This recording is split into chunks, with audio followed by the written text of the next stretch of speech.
waan akkasii kun isa rakkiseetu beekta. Akkamittiin caalee akkamittiin gurbaana dhaga'uu diddaa'edha. Caalii sanyii dhiiraa caalii sanyii guddaa kan dur lammiin kee ajjeesee dibatee tufeen arraabne gafarsaan gaditti saawwaatti lakkaa'e yeroo yoo argatu raadiyoon sii waadee qawween sii akaa'e ammam lammii keetiin walii galtee diddee mana gumaalitti almahaa jedheetu afaan kottaa afu kan shan ta'ee dhufu.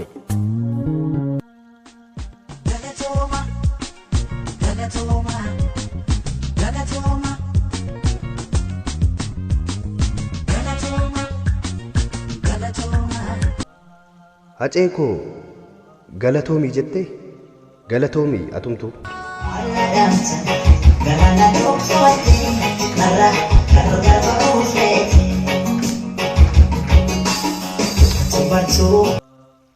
Haceeko yoom maal siif ta'in fayyaa madaan kiyya kulkulee osoon du'a kee shakkuun baatii meeqaaf bubbule. Imimmaan koo dhaabbanne har'as taatu kaleessa waa'ee kee yeroo yaadu na gubaa na macheessa. Tokkummaa sabaaf jettee mukaaf dhagaatti buutee osoo takkaas hin darbin kaayyoo kee dhiiftee duute.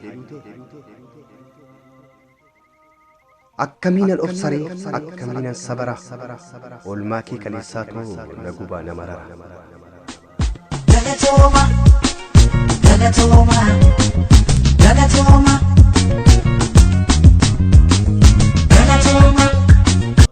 Hacee oolmaan kee kaleessaatu na gubaa na marara. Oolmaan kee heddummaatee naraa sagaraa kiyya. Haceen du'een jedhina haceen ni jira yaa biyya. Gadheensi galaafattus diinummaaf sitti malte. Hacee hin duune jirta tarree goototaa galte. Gamaa gamana deemnee iyyinus maal bu'aansa goota jiraataa caalu kuma caala du'aansa. Yoon bo'is yoon callises silaa deebitteen dhuftu galatoomaa jette miti galatoomii atumtu. Tokko hordee gadhaabaan qabaatti kan buqqisee darbata kanis mana mammaa qabaatti kanis dhugaaf mar'atai. Nan dubbadhan dhiisu seenaa karaarraa maqee nuuf qabdee qajeelchite dabeessi seenaa dhabdee hacee koo dhabamsiifte jedhee tan machaa'ee kan si nyaate wallaalee gootummaa balaayisan isa qoramee dhaale. Jiraatti si doorsisuun maaf of taatee jiraatta bilisoomeera Oromoo akkamiin dubbatta osoo siin jedhanuu gootummaa siif laataa siin qabsoo daldala si nyaatte kaleessaa har'as kunoo laala. Hinseegeni manaatti hin fakkaanne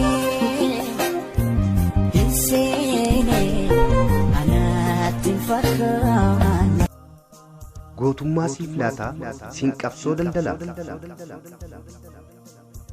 si nyaatte kaleessaa har'as kunoo laala.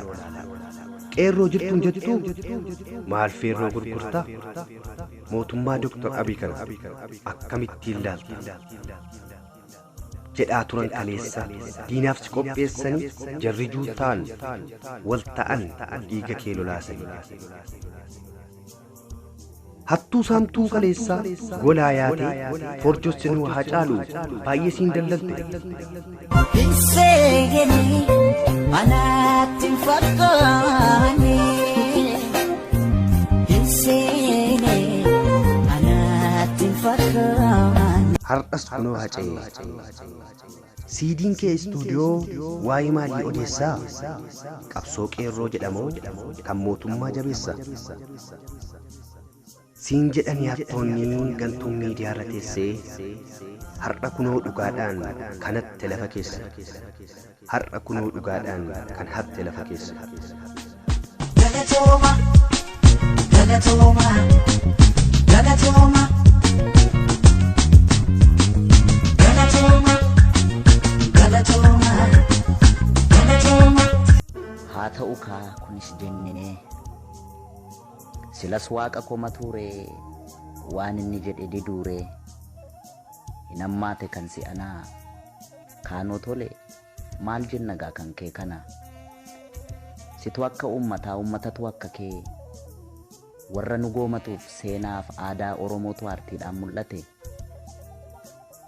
egaa boonyin sin deebisu nuumi maal lakkuu roobsinee Tokko hordee gadhaabaan qabaate kan buqqisee darbata kanis mana mammaa kan qabaate kanis dhugaaf mar'atay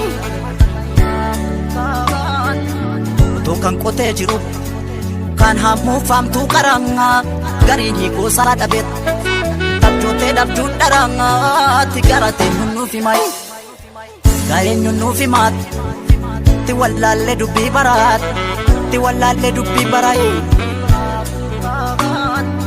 ani jaaree hin dhiigut talaa dhufaatu dhiigaati jaaruun nutti ulfaate dhiiguun nutti salphateenye kanaaf keessi koo dhiigay